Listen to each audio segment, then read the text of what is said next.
So we have a gecko, probably a soft G, a gecko or something like that, but during the initial survey of the Anateus system, only a single flyby probe was spared for the small scorch world of a gecko. I'm going to just voluntarily choose to refer to it as a gecko. That's far cooler. It revealed a planet unusually rich in heavier elements, given its size. A gecko is a standard terrestrial with a thin atmosphere of krypton and xenon. Its crust is mainly composed of magnesium with deposits of cobalt and other heavy metals. Due to the extremely rough, crater terrain, starships are discouraged from landing. Yeah, it is, weak atmosphere, extremely hot, and, relatively weak quite weak gravity. Nothing else for us to do there, though. So a gecko will remain unexplored for the time being. Then we have Edmos. And Edmos is a standard hydrogen-helium gas giant with traces of methane in its atmosphere. If Trebin's terraforming is successful, it is expected that a helium-3 fuel refining facility for the system will be set up here. Okay. Well, sounds like we'll be hearing more about Trebin soon. Let's survey. And we get a gas deposit here, also fitting for a gas giant. While scanning the planet Edmos, you detected a large concentration of hydrogen. We'll take it. And then here, we have Floba. Some great planet names in this system. Floba is the second and by far the larger of Anateus' two gas giants. Active scans by survey ships have returned tantalizing indications of massive, solid structures deep within the atmosphere, too regular in pattern to be anything natural. But some believe Floba is a Jupiter brain, a planet-sized supercomputer. Adherents of this theory have fruitlessly beamed signals toward the sunken megastructures, hoping to get the machine's attention. Others believe that an ancient spacefaring race disposed of their weapons of war by dumping them into the planet. Last attempt to reach the salvaged Floba's deep anomalies went tragically wrong, and ended with a crew of 12 being trapped and crushed in the gas giant's lower atmosphere. Yikes. Interesting, but yikes. We can survey it, and we get a matriarch's writing here. Recovered a strange object orbiting Floba. Chief Engineer Adams and Tally tried unsuccessfully to determine its origins. They did find one of Matriarch Dealing Naga's writings stored within, though. Okay. That'll give us more experience and credits. Then we have Trebin, which we heard about previously from not the most recent, but the second most recent planet. Apparently there are some colonization efforts here. So Trebin is a modest terrestrial world with an atmosphere composed of nitrogen and argon. Its surface is mainly composed of nickel with deposits of silver.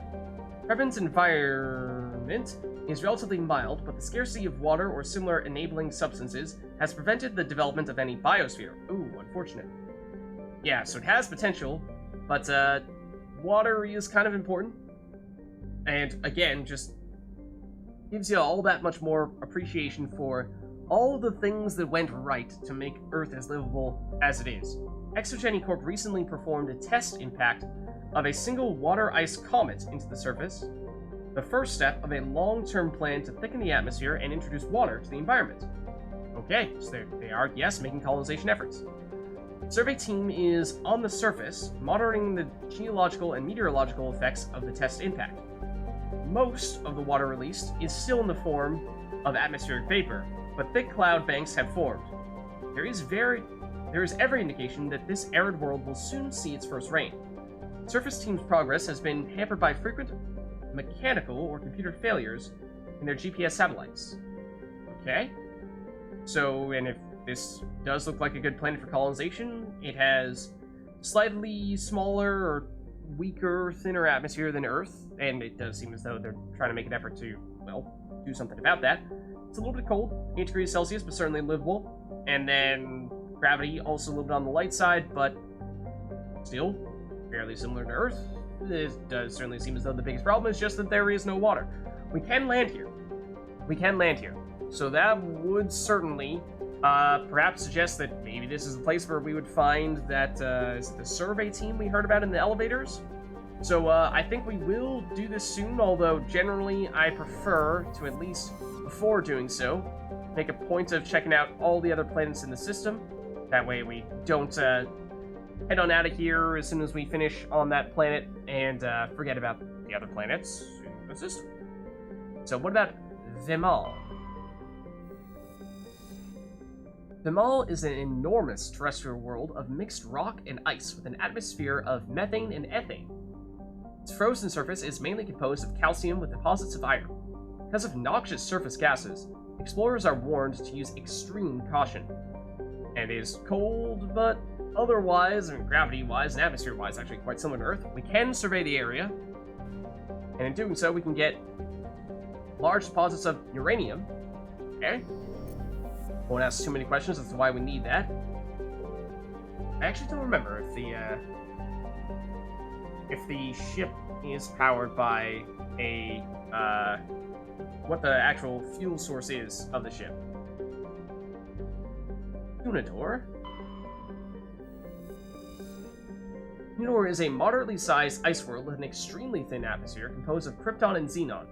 Its frozen surface is unusually smooth. Criminally smooth, some might say, suggesting widespread repaving by cryovolcanic process, though no such activity is currently evident. Odd.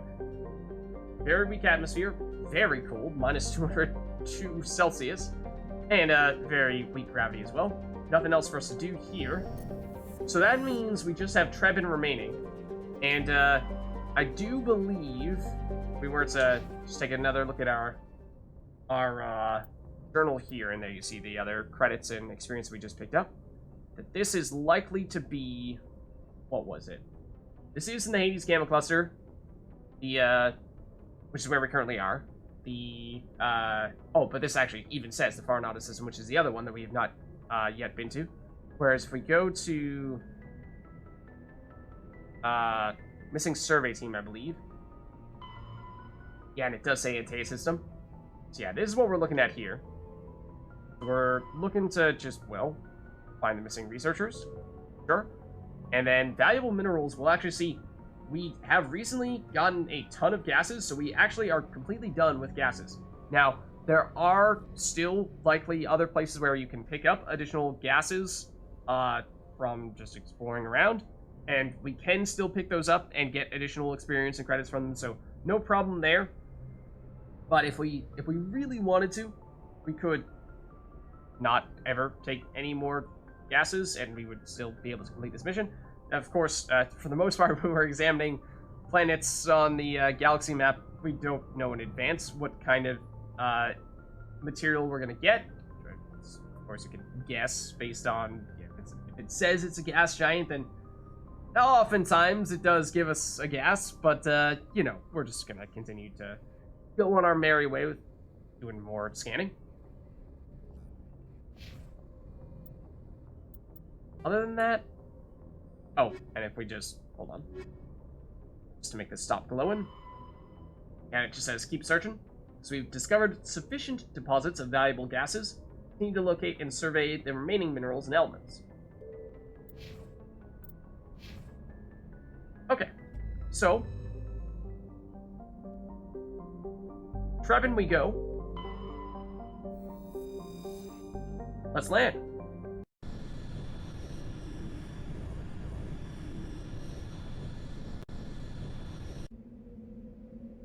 And so, we have now gotten the achievement for doing missions with everyone except for Rex and Garrus.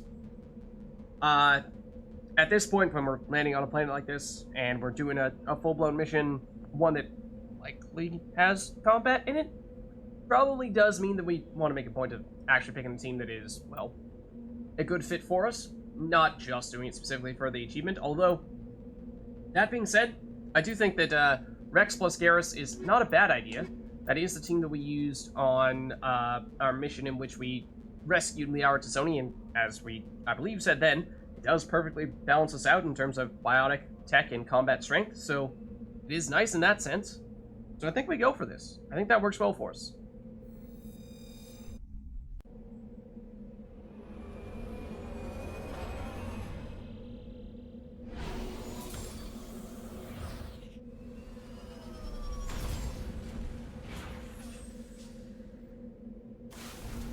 Okay, so this is another one of the unexplored, uncharted worlds, which means we'll definitely want to take a close look at our map here to see what there is to be discovered.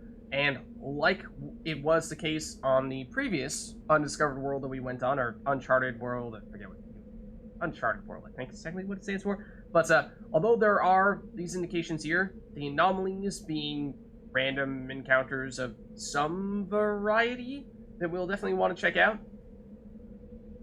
There being 2 of those, then debris here, potentially giving us more of those elements / minerals or other types of loot. And then this here being the research base that we are targeting for the specific quest we are here to do. However, like on the other planet that we were on previously, there likely are several other things that are not currently appearing on our map here that we can only find by just exploring the general area. So we will definitely make a point of doing that with the Mako here. So, I mean, probably for that reason we'll wrap up with the research base, which is a little bit unfortunate because it's kind of right in the middle of everything. So we will need to do a little bit of either looping around it or doubling back from some things in order to make sure that we can still do all this other stuff as well. But yeah, you know, we'll get the job done. So, let's see. I was thinking we do this first. For, well, I mean, not really for any great reason. But, oh, no, don't return to Normandy. Hold on. Remind me what's the button is. Place a marker here now that we are on, controller. I no longer know. But, well, I mean, I can try to... No. To tell me. Set destination. Oh, A. That's all. Okay, there we go. Perfect. So we're gonna head in this general direction first, I think. But, like I said, we'll keep an eye out for other stuffs. And actually, I'm not sure I did this previously. But, well, the Mako here can, in fact, zoom in for, enhanced sniping capabilities with our cannon here. It is not always strictly necessary. We didn't use it at all on Therum, but or any other planets we've been on thus far. But it can be helpful on occasion for long-range efforts. Other thing that I think I noticed was that we did have, yeah, some experience points to spend here. 4 for Rex and Garrus. I think we used more frequent or more recently. Yeah, you're fine, but Rex is not. So Rex, I think we were trying to get up to, yeah, some high-level immunities here to make you our tank, especially when we're going with this team, which I think could very well be a composition that we use in the future. Having Rex be our tankiest character is a big deal because we can't take too many hits with our, you know, Sentinel is not the most directly combat-oriented class that we could have possibly been with Shepard. We're more of a support class, so to speak.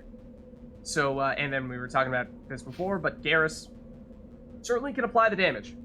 But when it comes to taking the damage, he's not so great at that. So, for that reason, having someone who can fill that role a bit with Rex, giving him a somewhat sizable amount of life regeneration. I mean, this will probably get higher as we invest more points in Krogan Battlemaster, but also just giving him ridiculous damage immunity. In this case, 85 from advanced immunity is pretty sweet. Oh, except we have not yet spent all those points because I only put 2 in to get to advanced immunity here. What else would we like? I was also putting a fair bit into Warp because that is an ability that we do not have access to, whereas Throw we do. We probably don't need Rex to be using Throw so much here. So, that means Warp is pretty unique to him when we're using this team, which I think, again, probably do want to think a bit about how this group works together, because I think that will happen again in the future. Shotgun's also something that we cannot do, and Garrus cannot do. So, there's definitely something to be said for letting Rex specialize a bit more in that. So Warp and Shotgun stand out for those reasons. Barrier, again, just to help with the defenses. The more of a tank we can make Rex, the better, I think. So in this case, it largely is just a matter of, do we prioritize the offense with Warp, or the defense, or I suppose Shotguns could also give us some offense as well. I mean, we can't get to Advanced Carnage yet, although if we take 2 points in Shotguns now, then next level, presumably, we could. There is, I suppose, something to be said for that. Maybe we go that route. It's a little bit greedy, I would argue. I'm gonna save. I think we technically did get an autosave when we landed on this planet. That's probably the case. But, just in case. Because, well, I have not, don't recall. But, as we did encounter on the previous Uncharted world we went to, there's always the possibility of, some uninvited guests, some unexpected guests. I totally just started myself by pressing the launch button, which, I voluntarily did. But, there's actually 2 things listed here. Hold on. I don't think we knew there were going to be 2 things here. No. There's just this. One has an X on it. It's usually quest-related. Are we potentially kind of jumping the gun by going here first? We may actually be.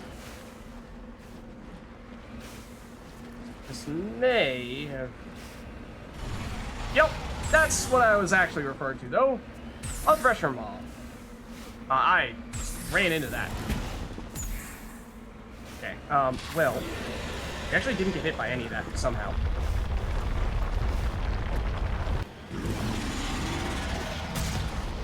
Well, we'll do what we can to shoot at it. But, yeah, so, there are specific worlds in which Thresher Maws can appear and ones that can't. It is predetermined. They don't just... Technically, they don't randomly show up. It is still here somewhere. They are obviously very strong, as we experienced previously. I would love it if you would just re-emerge so I could get tabs on where you are located right now. Thank you. I think that still hit us. This is not good.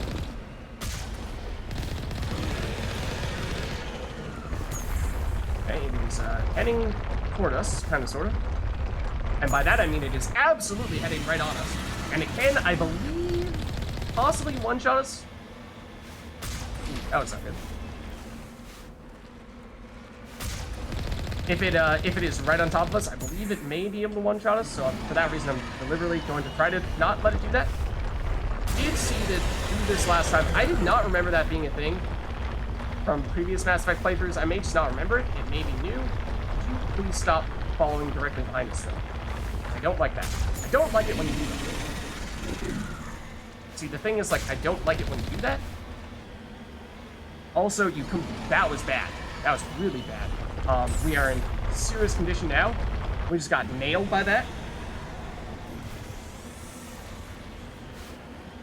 And one hit will probably give us a game over here. Mako cannot jump anymore? Question mark. We are bugged out? Question mark.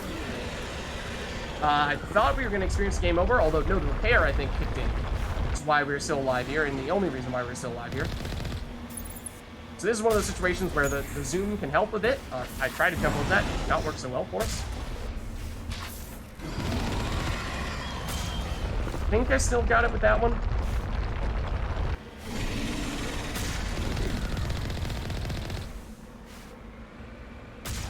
That did not work out so well. Let's repair again. So it does cost a ton of metagel to do it, or on the gel rather. On gel, metagel, same thing, right? Okay, one big hit, please. Please, Mako. Please, Mako, do anything. It is not firing anything right now. I'm not sure why. Okay, pressure maw down. I think. No, it is not down.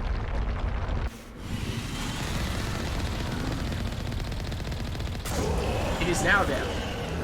Oh boy. So the thing is, those are always stressful. Because you're never quite sure where they're going to show up. As I was starting to say, technically speaking, they only show up on certain planets in certain general locations, but I have not exactly made a mental note of where exactly those locations are. So for that reason, it is unknown to me, and it was just a hunch I was getting. I just got that sense that I had a Thresher Maw feeling. There actually aren't too many in the game, but well, we've encountered 2 of them already. Obviously, the first one we encountered was more of a something that was directly quest related, whereas that one was more just a random Thresher Maw that happened to appear. But let's see. This is an artifact for us to recover, which was the random encounter, or rather the I actually cancel out of that despite the sound effect playing there. This is the can we zoom in? We can. Or I'm trying to, but it is. There we go. This is the. Is this the anomaly? I suppose so. It must be. So there were 2 things that were directly on top of each other. Practically, it looked like. Okay. Ooh, this is gonna be a little bit tough. Again, the controller significantly more difficult than it was on mouse keyboard. But it is a Turian insignia. No signs of any survivors. The pod is empty except for a small tattered flag marked with the Nemines colony insignia. Okay. Gives us some experience and some monies. And now means we are all set with that. But yeah, there you see there's another X over here. Like, right here. I don't think... Alright, we can check the map, see if there's anything that's saying what this is. But it's not even showing up on the map here. It doesn't appear. Either, this could be one of 2 things. I don't think the game ever says, like, this is a Thresher Maw nest. Thankfully speaking, there is a wiki available online that you could use to find out all the various things on a given planet, including the specific anomalies here, and it'll explain what the actual anomalies are, like it would have said, okay, well, in this one, you will find a Turian insignia. It will also tell you things like random debris or other hidden anomalies, and it will also say where hidden Thresher Maw nests are. So that was another thing, is that I have not checked the specific map for this location. I'm not sure to what extent I'm going to make a point of doing that.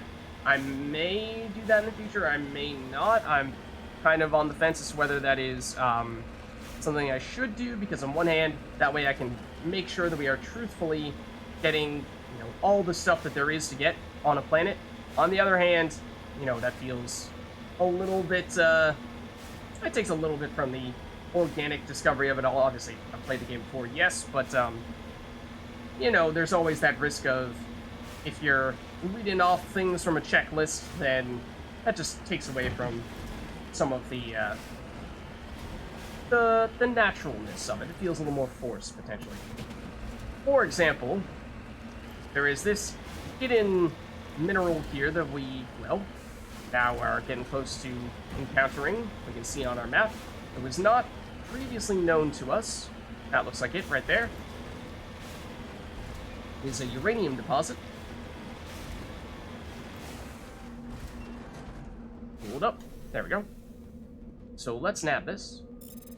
And so for the minerals, it actually doesn't matter if you fail this. You can try this as many times as you need. So we got some uranium, and we actually leveled up in the process, I believe, based on that sound effect. That we did. So we're now level 19. And that means we can finally get up to maximum lift on Shepard. Let's definitely do that. Then with our 1 remaining point here, we can take another point in Charm. Technically speaking, what happens, and this is, I believe, the reason why we got 1 point in Intimidate, despite us never actually investing a point in Intimidate, is that as you start to fill your Renegade and Paragon meters, you will actually get quote-unquote free points, as in you don't actually need to spend points, for Charm, in the case of when you fill your Paragon meter, and Intimidate, in the case of when you fill your Renegade meter. So I believe that first point comes just from getting basically any points at all in either tree. So that's why when we, like, I think our first renegade, or possibly even our only renegade action thus far, maybe not our only one, but our biggest one certainly was when we punched the reporter. That was absolutely a renegade course of action then. So that might have been when we picked that one up. But we picked up, I believe, 1 free charm ability. And in total, I believe you can get up to 4 once you fully fill your Paragon meter, which is not impossible. I mean, it's certainly possible, yes, but it does take a while to do. I'm actually kind of surprised that we're as far as we are right now. So for that reason, it actually means if we're patient, we may not need to invest any more points of charm from here on out, because I believe at this point we've done, what is this, 9 out of the 12 possible upgrades here. So I think for that reason, despite us having the option of picking up another charm here, might just wait that one out for now. And other than that, in that case, I think what we'll go for here is, just double check, Spectre Training does give us health, which would be really useful, because we, like I was saying before, we're kind of squishy, so to speak. 213 health is not a ton. We have done a lot with electronics, which will give us a lot of shields, because this is giving us basically 30 shields per level. So that is nice, but there's something to be said for loading up on a fair bit of health as well. So Spectre Training is helpful, and this is actually, I'm not sure I mentioned this at the time, but this became available to us when we became a Spectre. It was not previously a part of our tree, and so for that reason, this is a relatively new addition to our tree here, and it does give us, if we continue to level it up, the Unity skill, which is actually, I would argue, one of the strongest in the game, restores dead squad members with 30% health and 40 or 50% shields.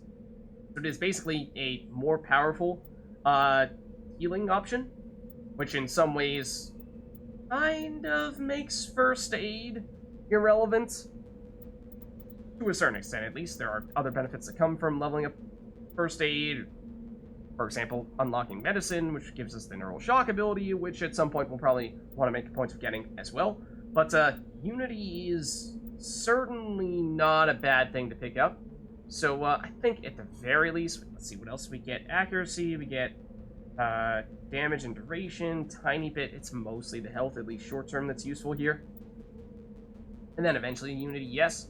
So that's definitely something that is going to be rising on our priority list, I think. Along with, I think we are going to end up going at least far enough into barrier to unlock stasis. And then stasis for a long time is not going to be super relevant for us, but I think eventually it'll get strong enough that it'll be a useful tool in our arsenal. So and also just check, Sentinel is cooldowns, reduce cooldowns for all of our abilities, and then pistol damage and accuracy. It's also a nice sort of utility skill that just generally makes our ability stronger. Similar in some ways to Spectre Training, whereas this is more raw stats and this is more ability based. But I think let's start with Spectre Training. And then, let's see, so for Rex, we were saying, what, that we wanted to get you up to shotgun so we could get you advanced carnage soon, which we can now do, so let's do that. Then Garrus, we were saying, what? We've now full assault rifles, full sniper rifles. I think we went 2 on Turian Agent, did we? Perhaps not. I'm not sure we did. Was it assault training? I think it was assault training maybe to get adrenaline burst. I think that was it. We wanted to get at least the first level of adrenaline burst available to him. Then,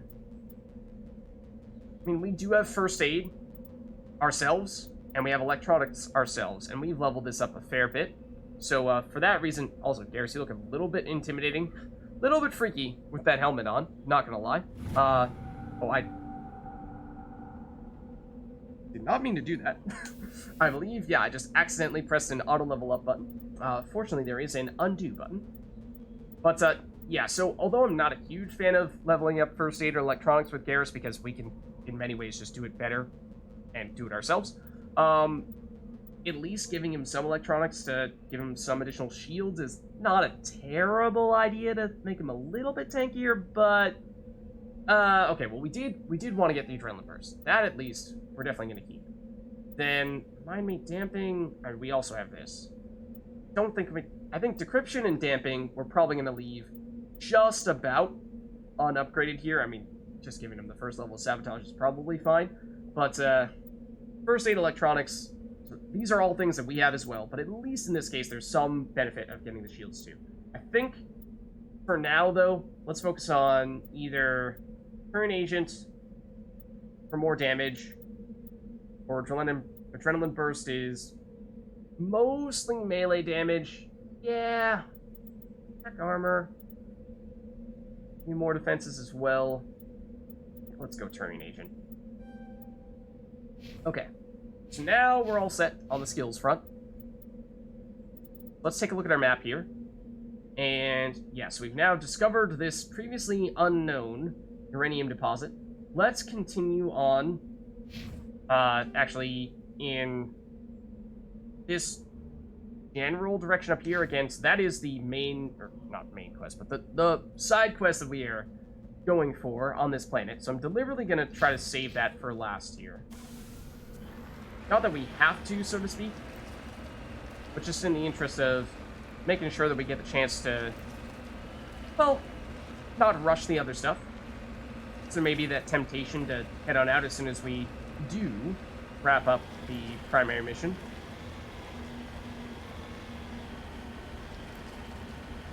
Is that it there? It might be.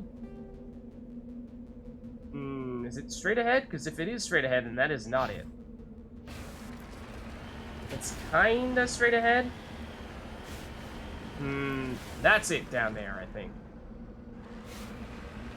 And I can't quite tell if that's what we're seeing on our map here with that X. It may be. In which case, I think we'll keep on going and just exploring the edge here, in the interest of trying not to miss anything. Because that looks like that X may, in fact, be a reference to the main quest.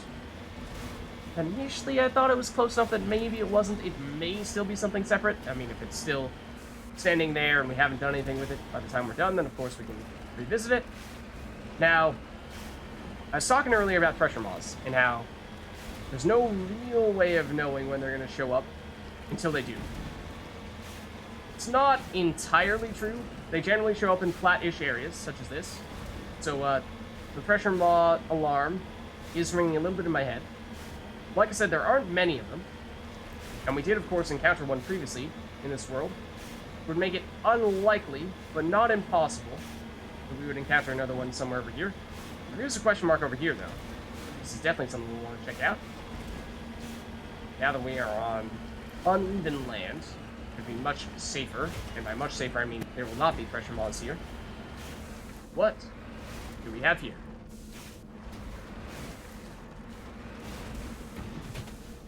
Cover me. A transmitter tower we can deactivate. Say what? Let's see. So yeah, we're on this anomaly here that we did, I believe, see when we were first landing on this planet, but we didn't know why this was an important thing. Let's save, because I think this is something that we're going to need to do that little mini game to make happen. If we fail it, I'm not sure there's any going back. Oh, this device is transmitting tight beam signals into geosynchronous orbit. This disrupts the survey's team GPS satellites, causing them to crash nearby. Oh, let's disable it then. Okay, so in that case, it is in fact tied to our primary objective here. It was the disabled transmitter. Okay, so good thing we did make a point of going there in that case. Now, let's, hold on. That's not what I meant to do. Let's, in this case, probably just head over in this general direction toward this debris. And we'll see if we encounter anything along the way.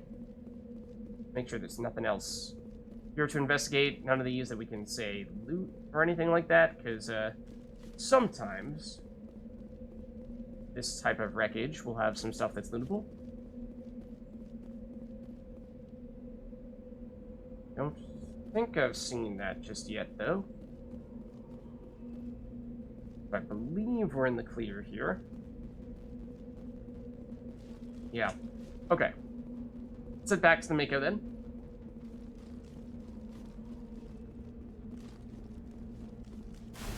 Okay. Ooh, camera. Not doing us many favors there.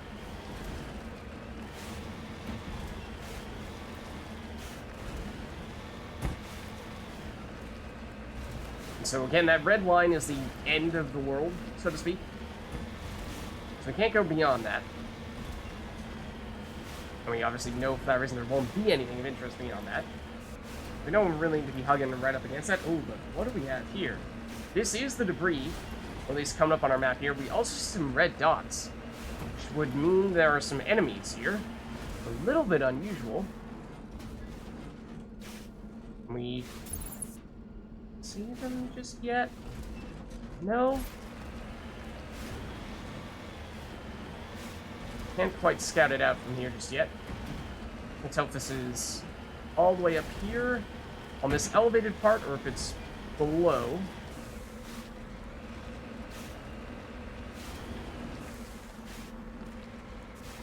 It's down there. So, yeah, and we can see them now. So one thing we can do here is, particularly in these more open world-like sections when we're exploring these uncharted worlds, what we can do is if we say, put Garrus on his sniper rifle, him being our sniper expert on this team, or we could even try using a sniper ourselves. This will get some attention. I'm gonna just save aggressively here as well. But, what we can do is we can, you know, pick a bit of a fight. So here is what appears to be our enemies. That guy looks like a Turian of some variety. Not sure what that is. That's, I think, a human and another human. Can't really tell too much else about them. Now, our accuracy is quite bad with the sniper rifle, so even if we're aiming right down the middle of our reticle, like this looks like it would just nail this guy, it may not, because we're inaccurate, so we could hit really anywhere within this larger circle, whereas Garrus, much more reliable. So for that reason, this is a situation in which having someone like Garrus, say, let's see, so, power wheel, where are you? Here you are. So, having him, say, assassinate one of these people, which he may not realize he can do from this range. May not be smart enough. Peter Garrus, I did inform you, I did instruct you to snipe the living daylights out of that dude, and I can't help but notice that you are not doing that right now. So, we can get closer, yes, although that is one of the advantages of these open worlds like this, is you can find positions such as this, where, I mean, we're basically just, we have the high ground, so it's over, right? Well, sorta, kinda. I mean, we could just shoot this and get this started, which I will now proceed to do. And some of them are snipers themselves. They are now firing back at us. I mean, I don't love them, are even hitting us. So, credit to them, they did what we could not. Already lost them. They also have rockets. Now, we may, in fact, be better served heading down a little bit lower here. Perhaps finding a place where Garrus and Rex will decide they actually do want to try to shoot those guys. And, of course, engaging them later on when we're actually in a viable offensive position would have been preferred. But, like I said, I was just trying to see if it was possible to hit them from there. It's like, this level enough? It's not. Hold on, Mako. How about this? That good enough? That is. Is this close enough? Area secured. You see, the thing is, Garrus, I happen to know that it is not secured. Yep, they've noticed us. Okay. Now, one of those guys certainly has a rocket. I would. Garrus is now still on cooldown for... Oh no, not Adrenaline Burst. Well, he's used Adrenaline Burst of his own accord to charge up Assassination. I mean, if you manage to kill any of them, which I don't think he did, then that's cool and all, but I don't think he did. That was actually meant to be our power.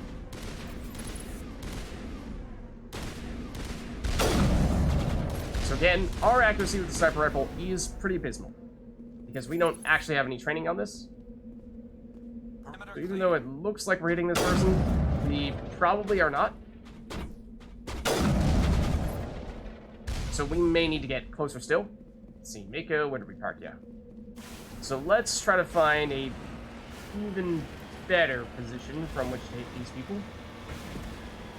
Ideally one that still has some form of cover, which is significantly less from this angle, but is closer so that we can actually have someone other than Garrus capable of dealing damage, and I think Garrus was not really doing much of anything here anyways.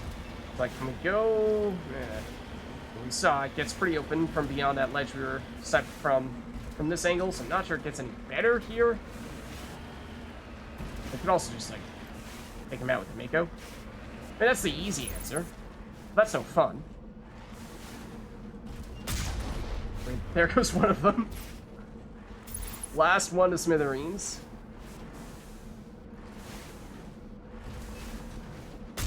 Last two to smithereens. That's chillin'. He got blasted smithereens as well. 3 down. There are still more of them. Yep. 4 and 5 to smithereens, and that might be all of them now. Might be all of them. If it isn't, I would like to believe we can take him at this stage fairly easily. I mean, we weren't even that far away, to be honest with you.